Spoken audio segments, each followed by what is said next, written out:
Coucou les filles! Donc aujourd'hui je viens vous parler de la pierre d'Alain et comment choisir sa pierre d'Alain parce que aujourd'hui c'est quand même un sujet important qu'on va traiter ensemble parce que bon moi je vous propose par rapport à mes recherches, ce que j'ai trouvé par rapport à ma consommation, mais bien sûr vous êtes là aussi pour réagir à mes paroles parce que bon j'ai pas la science infuse et parfois on peut trouver des informations fausses sur internet, quoique cette fois-ci j'ai vraiment fait énormément de recherches et pas que sur internet.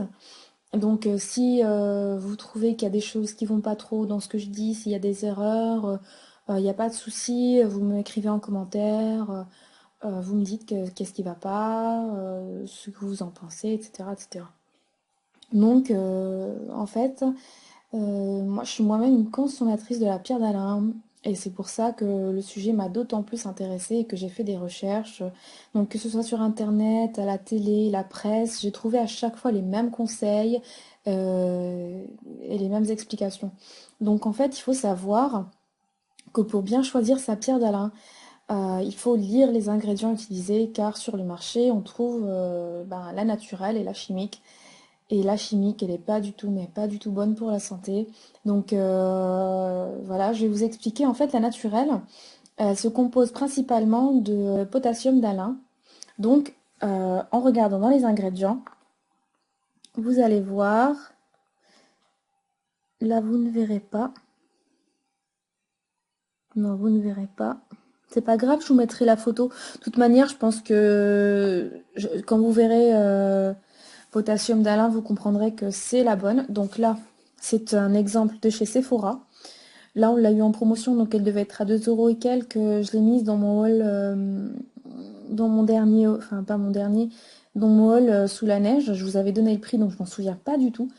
Et donc celle qui est dite naturelle, donc qui est vraiment, c'est vraiment, en fait, tout ce qu'ils ont fait pour la seule modification qui a été faite sur la pierre qu'on trouve en général en Afrique du Nord. La seule chose qui a été faite, c'est qu'elle a été polie tout simplement pour rendre l'application, l'utilisation plus agréable.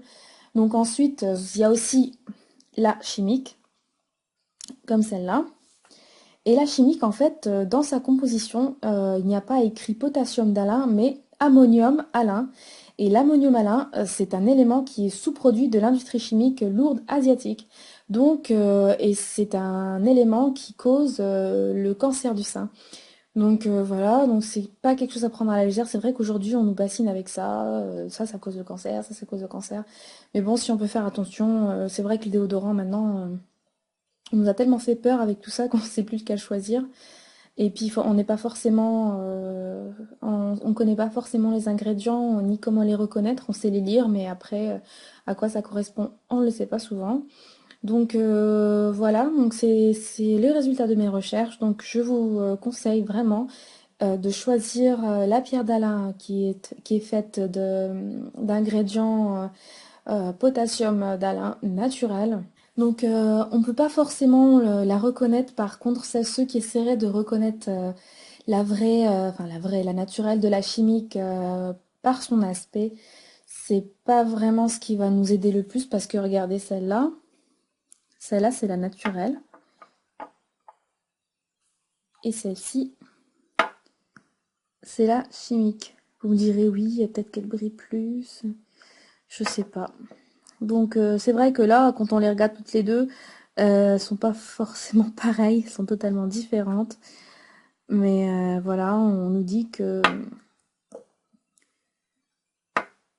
il est bien expliqué que il ne faut pas se fier à l'apparence de la pierre d'Alain, mais à sa composition.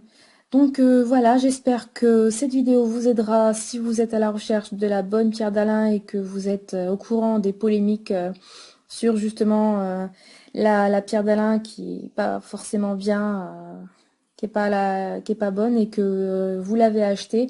Regardez bien les ingrédients, regardez si ce n'est pas de l'ammonium d'Alain. Parce que si c'en est, je vous conseillerais plutôt de la jeter. Sinon, eh bien, la pierre d'Alain, c'est bien, que ce soit pour la transpiration, que ce soit pour la cicatrisation, les boutons, c'est vraiment super. La pierre d'Alain, c'est ce qu'il y a de mieux. Il suffit de la mouiller un petit peu et de l'appliquer sur la peau. Et ça dure de 6 à 10 ans. Donc ça vous coûte 10 € en pharmacie, ça dure de 6 à 10 ans. Donc, est-ce que ça remplace un déodorant? Bah, je dirais oui. Je dirais le seul bémol, c'est que quand vous mettez un déodorant, par exemple, quand vous allez au travail, vous mettez un déodorant, vous restez au travail toute la journée, vous n'avez pas forcément le temps de vous laver les aisselles dans le cours de la journée. Et si vous êtes quelqu'un qui transpire beaucoup, la pierre d'Alain n'empêche pas la transpiration et ne camoufle pas les odeurs de transpiration. Donc, en fait, si vous transpirez, ben ça sentira la transpiration, vous serez pas forcément à l'aise. Donc est-ce que la pierre d'Alain c'est vraiment super génial? Oui, quand vous êtes à la maison ou près d'un point d'eau utilisable et que vous avez le temps de faire un brin de toilette. Si vous n'avez pas le temps, je vous conseille pas. Je peux pas me permettre de vous dire ça, étant donné que c'est vraiment un produit génial. Mais essayez de prendre au moins des lingettes pour pouvoir vous faire une petite toilette au courant de la journée. Au moment où vous allez aux toilettes, par exemple, bah, vous faites une petite toilette, un brin de toilette comme ça, c'est rapide. Avec les lingettes, c'est pas forcément le mieux. Mais, et puis voilà, puis vous appliquez encore une fois votre pierre d'Alain. Et j'espère que mes conseils vous auront plu. Je les suis moi-même et sur moi ça fonctionne. J'espère que ça fonctionnera sur vous. Et voilà, je vous souhaite une bonne fin de journée et à la prochaine dans une prochaine vidéo. Salut les filles!